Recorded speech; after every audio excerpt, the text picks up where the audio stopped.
بسم اللہ الرحمن الرحیم۔ السلام علیکم ورحمۃ اللہ وبرکاتہ۔ کیسے ہیں تمام احباب؟ امید کرتا ہوں خیر و عافیت سے ہوں گے۔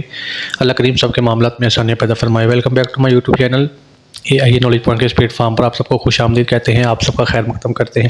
تو ناظرین کرام، آج میں کافی دنوں کے بعد 4 سبق آموز حکایتیں آپ سے شیئر کرنا چاہتا ہوں۔ حکایتیں یا واقعات جو تاریخ میں ہوتے ہیں، وہ جب سنائے جاتے ہیں کسی کو تو ان کا مقصد یہ ہوتا ہے کہ ان میں سے کوئی سبق حاصل کیا جائے، اور نصیحت حاصل کرنے کے لیے ہی یہ واقعات ہوتے ہیں، تاکہ انسان ان کو اپنی زندگی میں دیکھے کہ ان میں کیا ہے، اور جب وہ اپنی زندگی میں دیکھتا ہے تو اس کے لیے آسانیاں ہو جاتی ہیں۔ کیونکہ بعض اوقات لمبی لمبی تقاریر سے، لمبے لمبے لیکچر سے وہ کام نہیں ہوتا جو چند الفاظ آپ کی زندگی میں کام کر جاتے ہیں، کیونکہ ہر وقت لازمی نہیں کہ آپ کے سامنے لمبے خطابات ہوں، لمبے لمبے لیکچرز ہوں تب ہی آپ کی زندگی بدلے۔ کبھی کبھی چھوٹے چھوٹے چند جملے، چند الفاظ ہی آپ کی زندگی میں اہم کردار ادا کرتے ہیں۔ تو اسی بات کو اپنے ذہن میں رکھتے ہوئے، مد نظر رکھتے ہوئے، آج کچھ چیزیں، 2-3 چھوٹی چھوٹی باتیں آپ سے شیئر کرنا چاہتا ہوں۔ آپ سن لیں گے تو انشاءاللہ آپ کے لیے آسانی ہوگی، اور زندگی میں اپلائی کرنے کے بعد بہت سارے فائدے ہوں گے، اور آپ آگے بھی کسی سے اگر شیئر کریں گے تو انشاءاللہ اس کی زندگی میں بھی آسانی ہوگی۔ ایک دکاندار سے پوچھا گیا کہ کس طرح آپ اس چھوٹی سی بند گلی میں اپنی روزی روٹی کما لیتے ہو؟ تو دکاندار نے جواب دیا، میں جس سوراخ میں بھی چھپ جاؤں تو موت کا فرشتہ مجھے ڈھونڈ نکالے گا، تو پھر یہ کس طرح ممکن ہے کہ رزق والا فرشتہ مجھے نہ ڈھونڈ سکے؟ اسی حکایت کو مد نظر رکھتے ہوئے ایک فرمان بھی آپ کے سامنے شیئر کرتا ہوں کہ ایک فرمان ہے کہ رزق کے پیچھے اپنے ایمان کا سودا مت کرو، کیونکہ رزق کا فرشتہ یا تمہارا رزق تمہیں اس طرح ڈھونڈتا ہے جیسے ایک انسان کو موت کا فرشتہ ڈھونڈتا ہے۔ یعنی اس حکایت سے ہمیں یہ سبق مل رہا ہے کہ ہمیں اپنے دنیاوی معاملات کے پیچھے اپنے اخروی معاملات کا سودا نہیں کرنا چاہیے، اور اللہ پر توکل رکھنا چاہیے، اور اس بات کا بھی یقین رکھنا چاہیے کہ جو میرے مقدر میں ہے وہ مجھے مل کر رہے گا، کیونکہ نصیب سے زیادہ نہیں ہے اور وقت سے پہلے نہیں ہے۔ نمبر 2 پہ میں ایک اور واقعہ شیئر کرتا ہوں کہ ایک نیک اور اچھے اخلاق و کردار کا حامل لیکن ایک غریب لڑکا کسی کے گھر اس کی بیٹی کا رشتہ لینے گیا، تو بیٹی کا باپ بولا کہ تم غریب ہو اور میری بیٹی غربت اور تکالیف برداشت کرنے کی سخت نہیں رکھتی، اس لیے میں تمہیں اپنی بیٹی کا رشتہ نہیں دے سکتا۔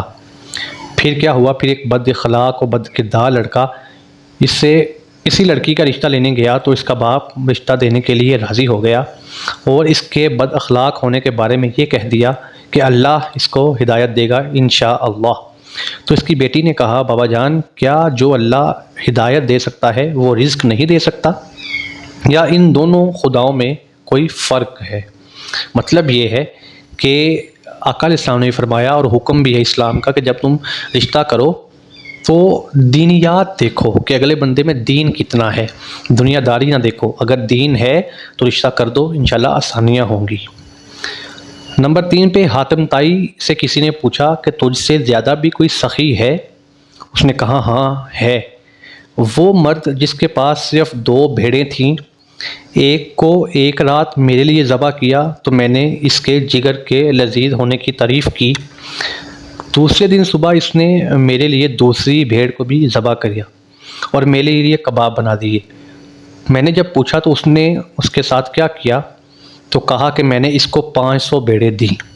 تو کہا، پھر آپ اس سے زیادہ سخی ہوئے؟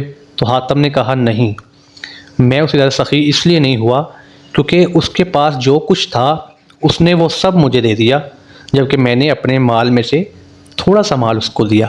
یعنی خلوص یہ ہوتا ہے کہ آپ کے پاس جو کچھ ہے اس میں بخل سے کام نہ لیا جائے، وہ پیش کر دیا جائے جب مہمان آئے، کیونکہ مہمان اللہ کی رحمت ہوتا ہے، تو جو ہے وہ پیش کیا جائے، ریاکاری بھی نہ کی جائے، مگر بخل سے بھی کام نہ لیا جائے۔ تو اس واقعے سے ہمیں یہ سبق ملتا ہے کہ لازمی نہیں کہ بہت زیادہ ہو آپ کے پاس تو پھر ہی آپ سخاوت کر سکتے ہیں یا مہمان نوازی کر سکتے ہیں، جتنا آپ کے پاس ہے اس میں ریاکاری نہ ہو اور بخل نہ ہو، تو یہی آپ کے لیے ایک اعلیٰ چیز ہو جاتی ہے۔ اور آخری اور چھوٹی سی بات کہ ایک عارف سے کسی نے پوچھا کہ اللہ کو کیسے پایا؟ تو اس نے کہا، اللہ طاقت رکھتا ہے کہ وہ میری کلائی کو پکڑے لیکن وہ ہمیشہ میرا ہاتھ پکڑ کے مجھے سیدھی راہ دکھا دیتا ہے۔ یعنی کہنے کا مقصد یہ ہے کہ اللہ تعالیٰ نے انسان کو قرآن میں دونوں راستے بتائے ہیں۔ قرآن پاک کی پہلی سورۃ فاتحہ میں ہی اللہ نے بتا دیا کہ ایک راستہ گمراہ لوگوں کا ہے جن پر اللہ غضبناک ہوا ہے، اور ایک راستہ اس کے نیک اور انعام یافتہ لوگوں کا ہے۔ تو یہ ڈپینڈ انسان پہ کرتا ہے۔ جب اللہ نے اشرف المخلوقات بنا دیا ہے تو شعور بھی دیا ہے، مسجود ملائکہ بنایا ہے انسان کو، تو یہ شعور بھی دیا ہے کیونکہ اللہ نے کائنات کو اسباب کے ساتھ جوڑا ہے۔ ٹھیک ہے، ہیلے سے وسیلہ ہوتا ہے، محنت میں برکت ہے، محنت میں عظمت ہے، حرکت میں برکت ہے۔ تو انسان نے اپنے شعور سے کام لینا ہے، تو پھر اللہ تعالیٰ راستے بھی نکالتا ہے۔ تو امید ہے ان چند حکایات سے، چند واقعات سے اگر ہم سبق لیں تو ہماری زندگی میں اہم تبدیلی آ سکتی ہے۔ اللہ کریم ہم سب کو عمل کی توفیق عطا فرمائے۔ اس واقعات کو ضرور اپنے احباب کے ساتھ بھی شیئر کریں تاکہ کسی کا فائدہ ہو سکے، کیونکہ علم بہتر وہی ہوتا ہے جو آگے پہنچایا جائے۔ تو جلدی ملتے ایک نئی ویڈیو کے ساتھ، تب تک کے لیے اپنا خیال رکھیے، دعاؤں میں یاد رکھیے، دیکھتے رہیے AI نالج پوائنٹ۔ اللہ حافظ۔